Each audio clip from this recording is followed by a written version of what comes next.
Big Broad book. That's 1-800-231-1800. Call now. There's no obligation. 1-800-231-1800. Next, Sally. They became thieves to afford their wedding. A big shakeup in the Ross Perot campaign. His campaign manager resigns. While in New York, the Democrats prepare to nominate Bill Clinton. And in California, an accident insurance scam turns deadly. This is NBC Nightly News with Tom Brokaw.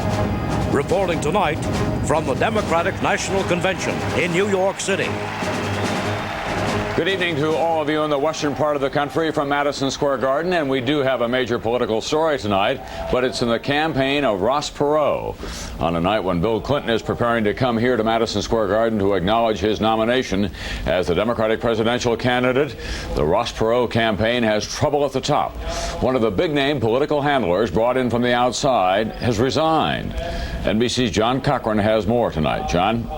Tom, it was always going to be a tough fit at best. A man who hates the idea of handlers hiring some of the best and most opinionated handlers in the business, and it didn't work. Ed Rollins and Hamilton Jordan had won in the past, but with candidates willing to take their advice. Jordan headed Jimmy Carter's victory in 1976, and Rollins directed Ronald Reagan's re-election in '84. Rollins' wife quit her job at George Bush's White House so her husband could help Perot. But today, Rollins left. It's a basic difference of when to get this thing started and how to get it finished. Back when Rollins and Jordan signed up, Perot admitted he needed help. I promised the people a world-class campaign. There'll just be a handful of months to pull it off, get it done for the people. We better have some people around that have done it before, that are world-class at doing it. But Perot killed a plan by Ed Rollins to have TV ads produced by the man who turned out winning commercials for Ronald Reagan. Meanwhile, the grassroots folks who worked to get Perot on state ballots felt they were being pushed aside by the pros, and they didn't like it. It wasn't by a democratic process that people were elected in or out. These people just came in and said, you're gone, you're gone, you're gone, and we're here. Outside experts brought in by Perot suddenly became disenchanted. Arms control expert Paul Nitze quit as an advisor because he was shocked by the ideas of Perot's top foreign policy advisor. Perot also started to slip in the polls. Dissension in the Perot camp built amid reports that Hamilton Jordan was ready to quit. But when the announcement came late today, it was Rollins who was out. We were not able to reach a mutual agreement on the course that this campaign ought to take. Neither my arrival nor my departure will affect this campaign one iota. Perot reportedly has also had trouble lining up a vice presidential running mate. The latest name mentioned is Bill Moyers, who served as Lyndon Johnson's White House press secretary. A short time ago, we asked a top Clinton aide about the resignation of Ed Rollins. The Clinton aide said he thinks it's the beginning of the end for Ross Perot. He also said he was not sure if this is too soon to be good for Bill Clinton or whether it's perfect timing. Under the perfect timing scenario, now Perot voters may look for someone else to vote against at the exact time when Bill Clinton is redefining himself. Under the too soon scenario, a three-way race has always been thought by Bill Clinton's people to be easier to fight at this time, Tom. Well, what it means, John, is that they're all still trying to figure out what this is likely to do to their campaign. What are they saying at the Bush White House? They think it may help George Bush because Ed Rollins was a Ronald Reagan conservative. The feeling was that Rollins might be able to take along some Reagan conservatives into the Perot camp. Now that won't happen, they hope. All right. Thank you, John Cochran. We'll have commentary from John Chancellor on all of this later in the program. Nothing, of course, so unexpected is likely to happen to Bill Clinton's campaign this week. He has this national convention well under control and the party moving in the direction he wants. NBC's Andrea Mitchell tonight on what lies ahead for Bill Clinton. Andrea? Tom, tonight is the night that Bill Clinton has been waiting for since he began his quest for the nomination. Now his challenge is to pull together a party that has a long tradition of splitting apart. While running to be the nominee, Clinton has also been trying to move the party with him toward the center. That meant winning over liberals like Mario Cuomo, in the past a critic of Clinton's more moderate approach. Tonight, Cuomo will be nominating Clinton, a major coup for the nominee. Governor, how do you feel about our governor nominating you tonight? I'm pleased about it. I'm pleased about it. Think we'll get a fiery 1984 speech? I don't know what he's going to say. Cuomo is expected to give a strong speech for the ticket, even though he can't resist joking about those strange Southerners. It's important that Bill Clinton remind us all that we have that in common, that you shouldn't be put off by the accents and the colors and the geography and the funny way he speaks. Okay. Cuomo recently put Clinton on the spot by suggesting that he will have to raise more taxes to pay for what he's promised. In an interview with NBC and PBS today, Clinton said he won't. I don't think so, and I'll tell you why. The difference between my program and the Republican program, which has not produced growth, is that my program is tied to investment. Liberals like Jesse Jackson have felt that Clinton was taking them for granted, even distancing himself from them, in order to win back a larger group, the white male Democrats who defected to Reagan and Bush. Jackson's tepid endorsement came with this warning. As Democrats, it's not our mission just to fight for the political center, but the moral center. The Democratic chairman defended Clinton's move to the center. We do have to get back some of those good Democratic voters who have been voting for Republicans for president. On social issues, Clinton has a strong liberal streak. It was his idea for 2 AIDS sufferers to speak to the convention. We must vote as if our life depends upon it. Mine does, yours could, and we all have so much to live for. Both wings of the party will be looking for signals in Clinton's acceptance speech of how he'll balance their competing demands. It's not an easy thing to do because it's a unique opportunity, and there's there's a lot I want to say, and I don't want to take 3 days to say it. Holding this coalition together won't be easy, except for one thing. Liberals and conservatives are all sick of losing. Tom? Thank you, Andrea. Well, since the economy is the big issue in this campaign and getting the federal budget in order, Bill Clinton's economic game plan is getting careful examination these days. And as NBC's Lisa Myers tells us now, Clintonomics is new math that doesn't always add up. Lisa? Tom, Clinton has made his economic plan the centerpiece of his campaign. It has attracted a lot of attention and a lot of criticism.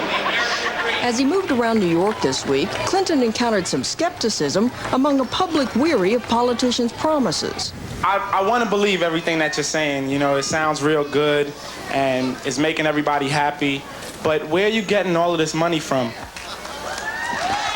That skepticism is shared by some economists. Clinton's plan claims you can increase spending $50 billion a year and still cut the budget deficit in half in 4 years. It's the hot fudge sundae diet. You eat all the hot fudge sundaes you like and lose weight. It doesn't work that way.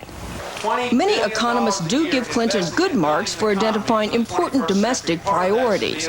He would spend more money for 23 different programs, everything from student loans to roads and bridges to a high-speed rail system. He also would cut taxes for the working poor and the middle class. Every person in a middle-class income range, that is under $80,000, will either get some rate reduction or will get a tax credit instead of a tax deduction for their children. Here's what doesn't add up.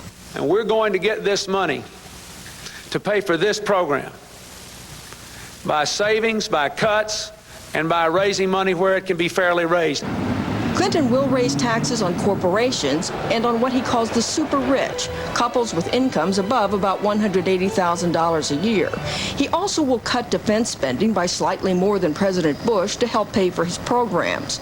The problem is that the only specific domestic spending cut is elimination of a subsidy for beekeepers, which saves a meager $200 million a year. Beyond that, alleged savings are mostly through government reforms, cutting administrative costs, and every presidential candidate's dream, the line item veto. On the key issue, entitlements, government benefits like Social Security, Clinton's plan does very little. Governor Clinton says that he would find a total of some $4 billion in entitlement savings over 4 years. Heck, entitlements will be $900 billion a year 4 years from now. So how does Clinton come up with the numbers to supposedly reduce the deficit? Growth. More than 70% of the projected drop in the deficit is based on the assumption that the economy will recover smartly under a Clinton presidency. Well, everybody tries that. We once had a guy named Ronald Reagan was president. He tried that too, but it didn't work out very well. The bottom line is this. Clinton basically is proposing $50 billion a year in new spending. raising taxes on the wealthy more than he's cutting them for the middle class, then counting on the economy growing fast enough to bring the deficit down. You have to have spending cuts and/or tax increases. There is no other magic potion to make deficits go down. Even economists who served Democratic presidents say Clinton's plan simply is not credible. As far as the eye can see, I think the budget deficit under the Clinton plan would go on just the way it has over the last decade. This is more a political document than an economic plan, and Clinton has given no indication that once elected, he would take bold steps to bring the deficit under control. Tom? Thank you, Lisa. When Nightly News continues in a moment, what Nelson Mandela was looking for here today in New York. I was really downing those tablets. Come on, they're not candy. I started to think there was something really wrong with my stomach. Was I relieved when my doctor told me to try a new antacid tablet. Introducing Mylanta tablets, shown to neutralize more stomach acid than the leading tablet. Unbelievable. New Mylanta tablets. My doctor said Mylanta. Nighttime, one of the worst times for pain. Minor arthritis pain, muscle aches, pain that seems to go on. That's why you need Ultra Strength Bengay, the strongest Bengay ever. You can say goodnight to your pain with Ultra Strength Bengay. If your doctor has recommended Metamucil and you like the results, but you don't like those glasses of thick liquid, change to FiberCon. Get the same fiber action in easy-to-swallow tablets. Get doctor-recommended FiberCon. With politics occupying center stage here at Madison Square Garden, it was diplomatic drama a few blocks away at the UN headquarters. South African black leader Nelson Mandela was in town asking for international help. More now from NBC's diplomatic correspondent, John Dancy. Mandela fit right into the New York convention scene today. He was a man searching for support, and he got it from Bill Clinton. Clinton supported Mandela's call for a special UN envoy to investigate last month's massacre of at least 42 blacks in Boipatong Township outside Johannesburg. Mandela's organization, the African National Congress, accused the white government of President F.W. de Klerk of instigating the massacre, a charge de Klerk denies. Mandela and his group broke off talks on a new government, and this morning on the Today program, Mandela dismissed de Klerk's pledge to break up security units linked to the violence. We will have to wait and see what it does, but already there are indications that the move that he has taken is a smokescreen to mislead the world body. At a news conference, Mandela even suggested a UN peacekeeping force for South Africa. But that's not likely. The talks last spring between the government and the ANC were the most hopeful event in decades, and most members, even African states, are more interested in seeing them resume than in punishing South Africa. Mandela's indictment of the South African government before the Security Council today was indignant but restrained. It has the obligation to protect the lives and property of all the people. It has failed dismally to do this. The U.S. has been working behind the scenes to see the council session doesn't get out of hand and do more harm than good. The aim here is to get talks between blacks and whites in South Africa going again. John Dancy, NBC News, the State Department. In California today, the state attorney general announced the results of a 3-month investigation into a new and dangerous scam on the freeways of Los Angeles. NBC's George Lewis has details for us tonight. Many truckers in California are spooked. They know that there are rings of criminals out on the freeways deliberately gunning for them, trying to create accidents that will result in huge insurance settlements. They just cause an accident, make it look like they're in the right, and then sue the trucking outfit or whatever. Like they might be 2 lanes over, they'll run right out there in front of you, lock your brakes up. If you run in the tail end of them, they've got a back entry. What are you going to do? A typical method of staging accidents is something the authorities call swoop and squat. One car pulls in front of the truck and slows down. Often a second car travels in the lane to the left of the truck to prevent the truck driver from changing lanes. Then a third car darts in front of the first car and stops, causing the first car to brake suddenly and be rear-ended by the truck. Sometimes the scam backfires, as in this accident last month, which killed one man and seriously injured 2 others. The driver of the car which collided with the truck was arrested and charged with murder. All of this raises a question: who would deliberately risk their lives in a collision with a big rig? The answer is usually poor immigrants newly arrived in this country, desperate for work, who are paid between $25 and $100 apiece by the ringleaders who stage these accidents. Today, the California Attorney General had a warning for the people who get recruited to carry out these accident scams. Don't do it, it's illegal, number one, but more importantly to their own health and safety, you can die. And the people who are making the money out of this are not even going to spend time going to your funeral. While the authorities are paying more attention to this scam, it continues because it is so profitable. The California Highway Patrol says some of the insurance fraud rings can collect several $100,000 a month. George Lewis, NBC News, Los Angeles. Other economic news today, not very encouraging. Production at the nation's factories, mines, and utilities last month fell 0.3%. That's the first drop in 5 months. And business inventories increased 0.1% in May. That indicates continued consumer caution. On Wall Street today, stocks were down in heavy trading. Delicious. I'm surprised. I love this cereal. These people are eating a high-fiber cereal, and they love the taste. Surprised? I'm not, because they're eating fruit and fiber. And as a nutritionist, I know fruit and fiber has high-fiber bran flakes, and it's the only one with plump raisins, chewy dates, walnuts, and crunchy oat clusters for a delicious taste. Surprisingly delicious. Post fruit and fiber cereal. Try it for the fiber, love it for the taste.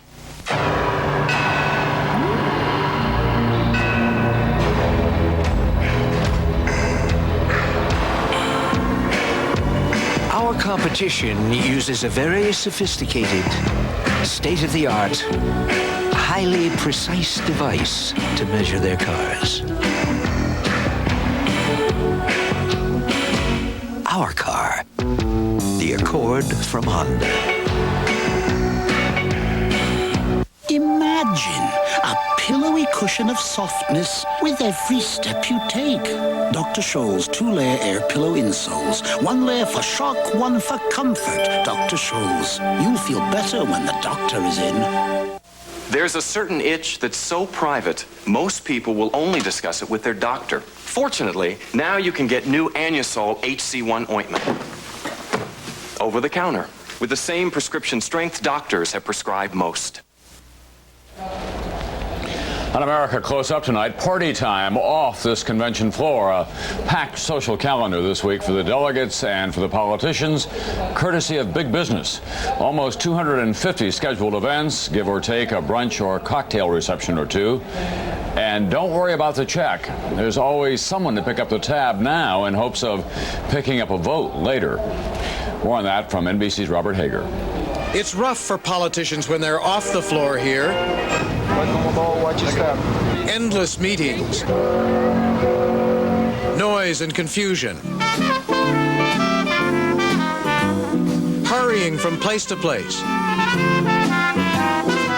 Food and drink on the run. Mostly paid for by scores of corporations, which send hundreds and hundreds of lobbyists to political conventions. Many thanks to Senator John Breaux and the Consolidated Natural Gas Company for making this terrific street fair possible. Well, Consolidated Gas and a lot of others. Breaux of Louisiana is an important member of the Senate Commerce Committee, up for re-election this year. As is Tobacco State Senator Wendell Ford of Kentucky, leaving a brunch paid for by owners of the R.J. Reynolds Company, which rented the penthouse of the fancy St. Regis Hotel and invited lots of potential campaign donors. And there's Louisiana Senator Bennett Johnston, treated to a pleasure cruise with the Louisiana delegation, paid for by the gas pipeline industry. There are a multitude of events like these, and if it's Republicans who are normally thought of as friends of the corporate world, notice the Democrats aren't shy about accepting this entertainment by big business. Some say it's harmless, the way things are done in business and politics. Nathan Landau heads the Maryland delegation. There doesn't seem to be any strong arm twisting or pitches made at these luncheons and boat rides. It's more of a social atmosphere and getting to know people. Which could count later, though, right? It sure could. And that's a problem, some say, such as the consumer advocacy group Congress Watch, directed by Michael Waldman. It's a form of broad-based influence peddling that maybe sees returns down the road. A corporation might spend a little bit of money on a party this week, but they may reap a lot later in special tax treatment, regulatory bailout, tax loophole, or whatever. And even if it's not that blatant, there's still so much entertaining at conventions nowadays that some say they're turning into political trade fairs. Robert Hager, NBC News, New York. I'll have more news and John Chancellor's commentary on the Perot campaign shakeup when Nightly News continues in a moment from here at Madison Square Garden.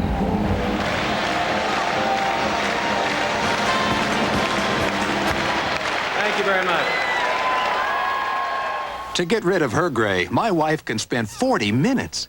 But I discovered the 5-minute hair coloring. The revolutionary discovery called Just for Men from the leader in men's hair coloring. Simply apply Just for Men and in 5 minutes shampoo out. Gray is blended away. The look of my natural color is back in 5 minutes. That was me, and it won't fade or wash out. My hair takes forever, but you look great in just 5 minutes. The look of your natural color in just 5 minutes with Just for Men.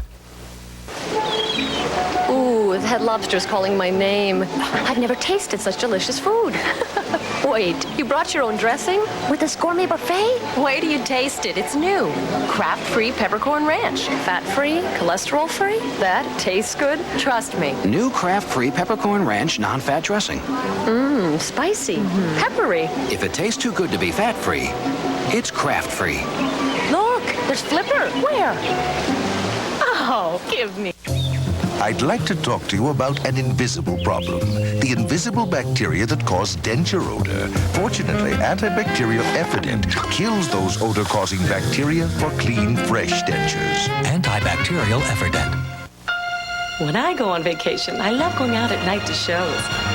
Dancing the night away. Enjoying great nightclub entertainment. And on this vacation, I can enjoy everything without cover charges, minimums, or even reservations, because it's all included. But what I really like about the nightlife here is that tomorrow night, I can see another great new show as we sail away to another great new place. Take a 3, 4, 7-day fun ship vacation on Carnival, the most popular cruise line in the world. What if you could get the fiber you need for regularity in a crisp, delicious wafer? Well, now you can. Metamucil wafers. All the effectiveness of Metamucil, and it tastes like a cookie. Metamucil wafers. Rome doctor said today that Pope John Paul II is in, quote, very good shape after 4 hours of surgery. They removed a large benign tumor from his colon. The 72-year-old pontiff will be hospitalized for 10 days. Here's a quick check now of some of today's other news. In Bosnia, about 30 miles from Sarajevo, a desperate cry from a city under siege by Serbians. A radio message from its Muslim defenders said, without help, we will cease to exist. In this country, in Tennessee, fire destroyed a city block. 12 businesses wiped out, including the famous Ripley's Believe It or Not Museum. And that train, loaded with 2,200 tons of New York City garbage, now has been located in Illinois, where a local judge ordered it to move on. The engineer doesn't know where he'll go next. Speaking of not knowing where things are going to go next, here's John Chancellor with commentary now on the Ross Perot campaign shakeup today. John? You're right. We don't know. We have now seen Act 1 and Act 2 of the drama called Ross Perot Runs for the White House. Act 1 began last February when Perot said he'd be willing to run. At that time, he was in his Lone Ranger mode, the non-politician crusader. Act 1 was a runaway hit. Millions of people called him from every state. He zoomed upward in the polls, and he began to look like he would be highly competitive in the November election. Act 2 began when Perot hired political professionals to help him with his campaign. Among them, Ed Rollins, who ran Ronald Reagan's successful campaign in 1984. And as the professionals settled in, the press and the public began asking where Perot stood on policy questions. The professional said he couldn't win unless he answered those questions. He needed a platform and an advertising campaign. Perot began to look less like the Lone Ranger and more like just another guy who wants to be president, and his terrific poll ratings began to slip. Perot's problem is that he does well when he's not political, but he can't get elected unless he is political. So we are now in Act 3. It looks as though Perot will try to continue with as few professionals as possible, perhaps only Hamilton Jordan, and try to get back to his Lone Ranger mode.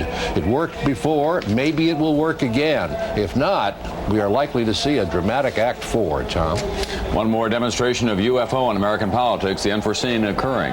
We'll be back with a final look at what's coming up here tonight in just a moment. Morning. What's for breakfast in modern times? Oh, just cereal. Back in my century, we enjoyed grains kept whole for a more natural, hearty taste. Great grains. You bet it's great. Toasted wheat, oats, and barley. Kept whole, full of flavor. Great. Dates, raisins, even pecans. This really is delicious. Now I'm hungry. Got another bowl? What was great back then is great grains now. A great cereal from Post. I found a safer aspirin. Ecotrin. For minor arthritis pain, Ecotrin's orange coating makes it safer to your stomach than plain or buffered aspirin. So I'm not concerned taking even the maximum dose. The safer aspirin, that's Ecotrin, and that's the truth. The first padded dash, the first shoulder harness, the first to install airbags in every car and minivan they built. The first car to offer both dual airbags and the world's only built-in child seat. At a time when it has become fashionable to hop on the safety bandwagon, we thought you'd like to know who built the bandwagon. In the car business, you lead, follow, or get out of the way. A late night snack, and no bag keeps it fresher than Ziploc brand storage bags with the Gripper Zipper. Tough, tiny teeth you can feel gripping, so you know freshness is locked in. Honey. Caught red-handed. There's only one Ziploc. Listen, athlete's foot fungus grows beneath the surface of your skin. To cure it, you've got to get down to the root of the problem. You need Mycotin. Mycotin penetrates the surface of your skin with miconazole to cure athlete's foot where it grows. Step up to the Mycotin. If you took the most effective diarrhea medicine and shaped it into a caplet, you'd have Imodium AD caplets, the only caplet that often stops diarrhea in one dose. Imodium AD caplets, the original prescription for one-dose relief. This is a night of many voices at the Democratic National Convention in New York City. Bob Kerrey, Paul Tsongas, Jerry Brown, Senator Edward Kennedy speaking in behalf of his brother Robert F. Kennedy tonight, and of course Mario Cuomo's nomination speech for Bill Clinton, and we expect that Clinton himself may appear here in the convention hall. Heartened, no doubt, by a new ABC Washington Post poll that shows him with 45% to 28% for George Bush, 20% for Ross Perot. This in a week in which Bill Clinton is getting an enormous amount of favorable attention, and it's worth pointing out that at one point at this stage in the game 4 years ago, Mike Dukakis also had a 17-point lead, and you know what happened to that. That's Nightly News for now. It's 7 on the West Coast tonight. I'll be back on NBC for our coverage of the roll call and Bill Clinton's expected appearance here in this hall. See you then.